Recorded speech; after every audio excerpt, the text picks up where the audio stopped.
Federal force today in the Bronx, a multi-agency operation targeting dozens of undocumented immigrants. One of those arrests is a member of a notorious Venezuelan gang wanted for several crimes, including burglary and... So ICE is now on the march, taking down gang members and criminals, many of whom are only in New York because of its sanctuary city protections. Protections, which have attracted some of America's worst criminals looking to avoid deportation, while benefiting from a lax legal system that doesn't see robbery, theft, or assault as jailable offenses. But things have changed, and the federal government is now here making arrests. In fact, ICE just took down one of the ringleaders of a Venezuelan gang everybody in this country thought was unstoppable, until now. Federal agents moved in before dawn. The target, 25-year-old Anderson Zambrano Pacheco. Authorities say Pacheco was among the heavily armed men caught on surveillance video storming an apartment complex in Aurora, Colorado. I just can't believe it happened there, though. And I didn't even hear anything. I was planning on calling ICE, to be honest with you, so they got here before I was able to call them. I'm really happy it's happening. Very happy, actually. He had warrants out for his arrest in Colorado, and this ringleader had just tried to buy some grenades. He had been a part of a gun buy. In total, 20 immigrants arrested in the Bronx, 12 with criminal records. 8 had no criminality other than entering the country illegally. If you are an individual, a foreign national, who illegally enters the United States of America, you are, by definition, a criminal. And so, therefore, you are subject to deportation. What they're trying to do is instill fear in our communities and continue to push this narrative that they're coming for everyone. This is very bad that they have these people here. They taking our money, they taking our streets over, and they bringing more police, and we don't need police over here. We fine the way we are.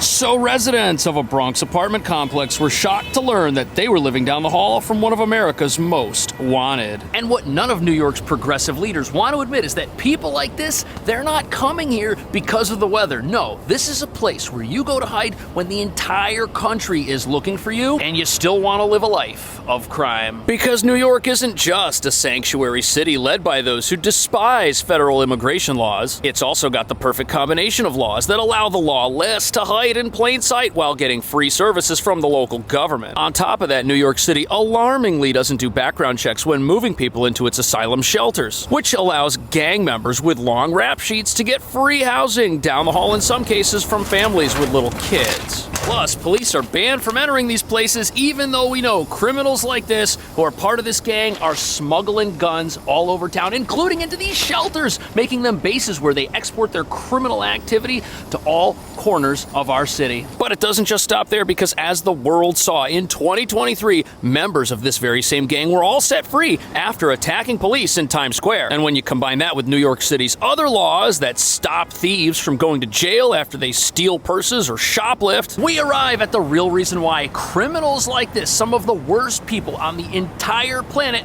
are hiding out right here in New York. This place is perfect for them. Although that's about to change, because President Trump's re-election now means that Homeland Security can once again do its job by keeping U.S. residents safe, even in a place like New York that has backwards sanctuary city laws which put the law-abiding in danger in the name of compassion. But as you're about to see, New York City's supposed compassion for immigrants isn't compassion at all. Instead, it's become a license for those who belong in prison to live out their own twisted version of the American dream.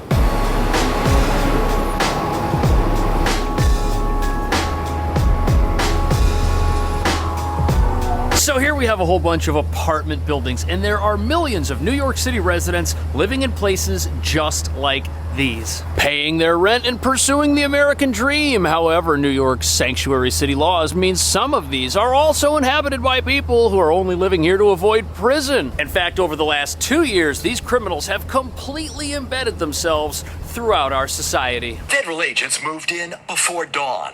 The target, 25-year-old Anderson Zambrano Pacheco. Authorities say Pacheco was among the heavily armed men caught on surveillance video this past summer, storming an apartment complex in Aurora, Colorado. So if you wanted proof that sanctuary cities are bad for America, here it is. You've got a guy that assaulted an apartment in another state, evicted residents from their homes, and then came here to hide in a building just like this. this. And these are the people who ICE is here looking for, carrying out these daring raids in the early hours of the morning, doing the work our city has prevented police from doing for years. And activists who are all upset about these raids, they've got no one to blame but themselves. Neighbors say these gang members were literally conducting business on the street in front of where they lived, and some of them had no idea this was even going on. But little did they know their neighbor was wanted for kidnapping, burglary, and menacing, charges which had come from his activities taking over apartments in Colorado. Yet somehow he was still part of a little community here in New York, living life as a free man. And moving to New York is really a no-brainer for this guy. The gang he's part of, this Trenday Aragua, they've been laying down roots here for a couple of years now. They've got gang members all over the place. They've got gang members in shelters, all made possible by New York City's no questions asked sanctuary city policies. Made possible by New York City's no questions asked sanctuary city policies, which they used to build a massive criminal empire off the backs of people they found and recruited in the city's assert. And what's crazy about this is these raids are somehow still controversial in the minds of some so-called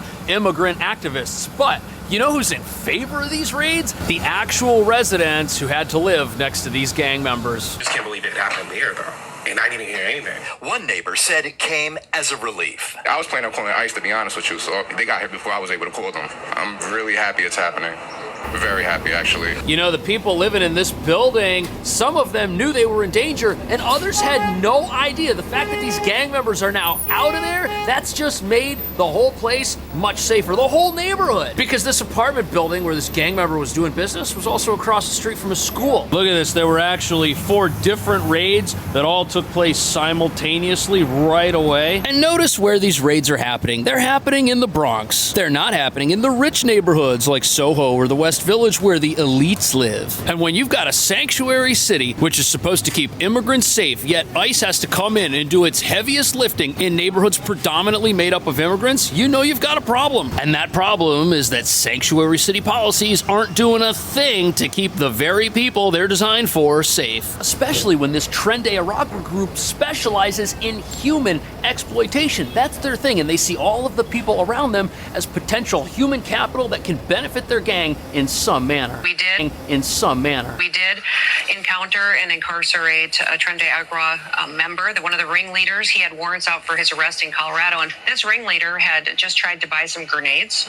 He had been a part of a gun buy. In total, 20 immigrants arrested in the Bronx, 12 with criminal records, 8. So these deportations, these could end up being the best thing that's happened in New York City from a public safety perspective in a long time. Because without them, all these criminals would still be out there. Our local police are powerless to stop them. That's why they're here in such a large, critical, violent mass. And think about this. If in your city you're going to ban police from stopping organized crime, what on earth could have happened to the poor people living in this building, some of whom were totally shocked when ICE agents showed up and carted off this ringleader? The idea that this guy was not going to import crime into their neighborhood and into their building is completely ridiculous. What if this ringleader and his friends decided to have it out with a rival gang? What if they tried to locate him in this building? Or what if he and his hooligans just went around looking for people to take advantage of? Literally, there is zero upside to allowing folks like this to live freely in your city. Just think about everything that this gang had to do to get this open-air flea market up and running in Jackson Heights, Queens. All of the stuff they're selling there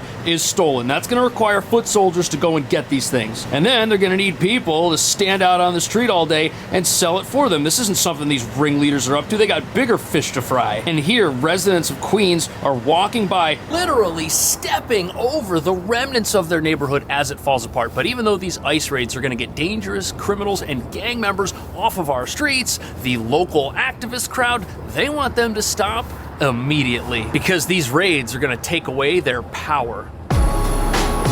With the help of local police making these neighborhoods safer, removing armed gang members and people selling military-grade weapons off our streets. Who on earth could possibly have a problem with that? Only someone who derives their power or votes from making people who are permanent residents with green cards or legitimate asylum seekers with a valid claim think that somehow they're getting kicked out of the country and that they're public enemy number one. But not only are ICE agents in unmarked vehicles not staking out places like the Roosevelt Hotel in Midtown, there are only 6,000 agents who can act in a deportation manner. center. ICE is physically unable to do the thing that the fearmongers out there want to make people think Trump is telling them to do right now. And when interviewed by the local news, the residents of these buildings have a completely opposite opinion to that of this resistance movement. I feel bad for those people that really came to this country to get a better future, but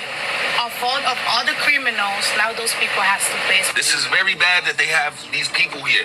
They taking our money, they taking our streets over, and they bringing more police, and we don't need police over here. We fine the way we are.